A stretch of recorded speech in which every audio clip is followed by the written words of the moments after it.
Okay.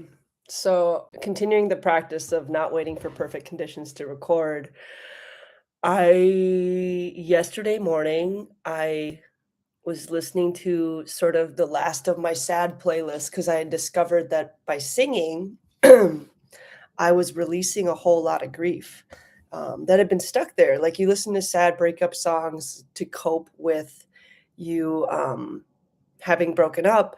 But for me, I didn't do anything to like move it out of my body, right? Like some people burn things, some people dance. I love dancing, probably could try that. But that coincided with me catching footage and friends checking on me because Renee Good got shot and killed by ICE agents. And I am liable to absorb and feel what people around me are feeling. And I also feel that one of my roles on this planet is to be able to transmute some of that suffering. And something I realized after I made a post, and then went to dance class and then released things in the dance class, felt a heck of a lot better, ran into some friends, was honest with them that I was crying that morning and I went to dance class and now I'm going grocery shopping, which is where I ran into them. And I started realizing, by the time in the afternoon I wanted to check in with a friend who had, texted the night before, and I made a realization. I know I'm, like, hinting at it left and right, but this idea of feeling grief is inextricably tied with the concept of loss, and the concept of loss that we have is also enmeshed in the materialistic view of living, the universe, life, reality. And when you think about it more deeply, I have a friend who's dealing with a pretty big loss, transition of a parent. And it's not to say we don't hurt, right? Like there's still the part of us, the part of our mind or our bodies that are attached that have connections. But I realized that in physics, for example, it's at the law of conservation of energy where you don't destroy anything. If it's not matter anymore, it's just energy. That's why E equals MC squared. And so every time that I've like lost someone, whether it's they died or we broke up, there was this when I was suffering, right? Because there's pain and then there's suffering. There's the suffering is honestly, like, we perpetuate the suffering. It's hard to hear. It's I when I first heard that 10 years ago, 12 years ago, I got so angry. And some years ago, I realized that anger never served me, right? So I always question when I get angry now.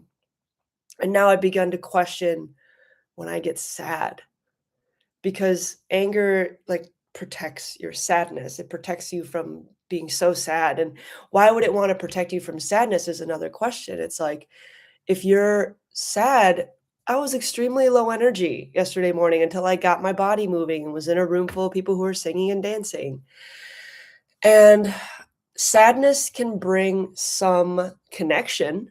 I think there's that, like, when I was really ill, I had to ask myself this was such a big realization for me, and it turned my entire health journey around, that being sick was doing something for me.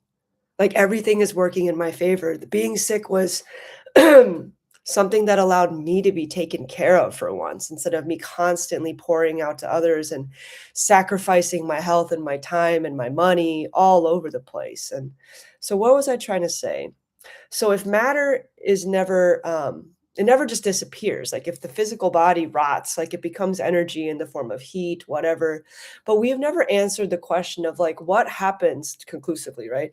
Like when someone dies, where does their spirit go? Like is that a little bit of energy somehow that we can detect?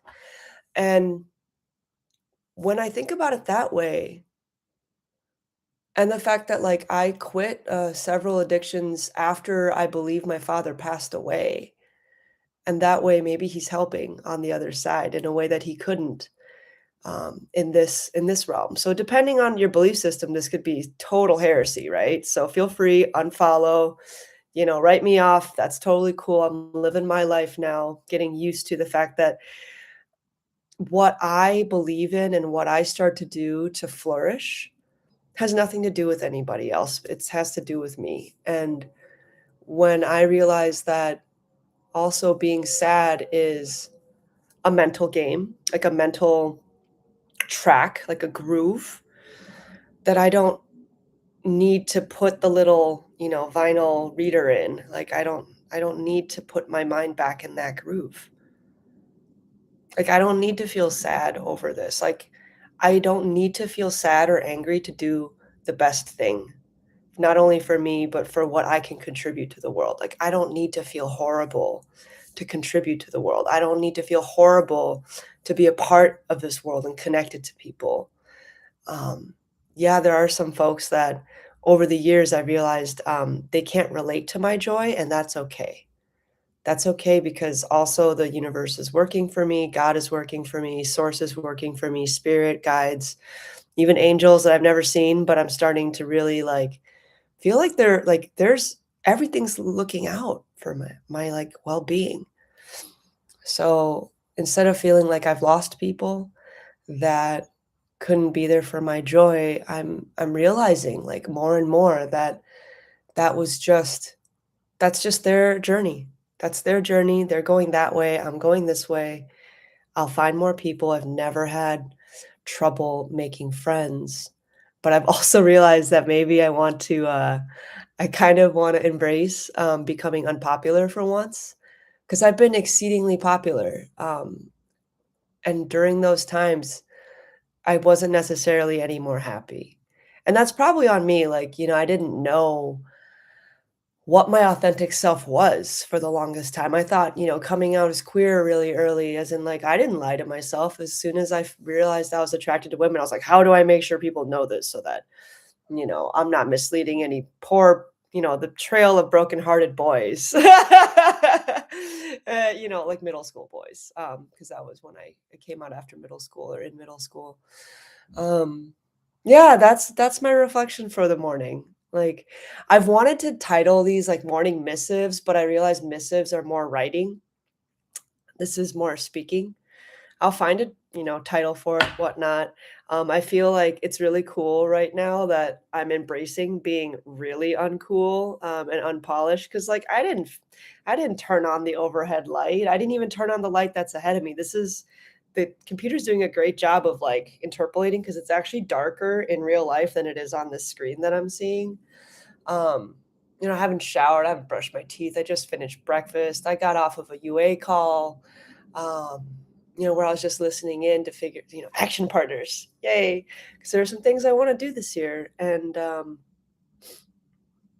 I realized I let social media get in my way again. I went on there be like, I wanted to express myself, but then I spent like exactly like 5 minutes like, on the feed, and I was like, "Oh, this feels like crap," and then I left to go to dance class. Actually, it was the other way around. I went to write it, saw a few more things, got more worked up, and then, like, almost a couple hours later, I was like, that post doesn't even feel relevant anymore." Like, I posted it when I was, still sobbing, and there's nothing wrong with that. I'm, like, telling myself there's nothing wrong with that, like, you need to feel like you can express how you express, and the right people commented, and, you know, sometimes I don't know what I'm afraid of because I've always been so well received and so well loved.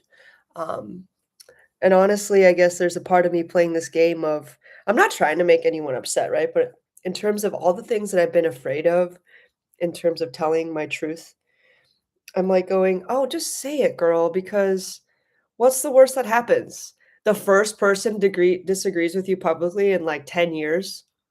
You can handle that, honey, you can handle that." I don't know why this necklace is stuck. Not even sure how that happened. Probably because I slept with it on. Alright, I'm gonna finish this so that I can jump on to the things that as I was waking up, realized I wanted to do today.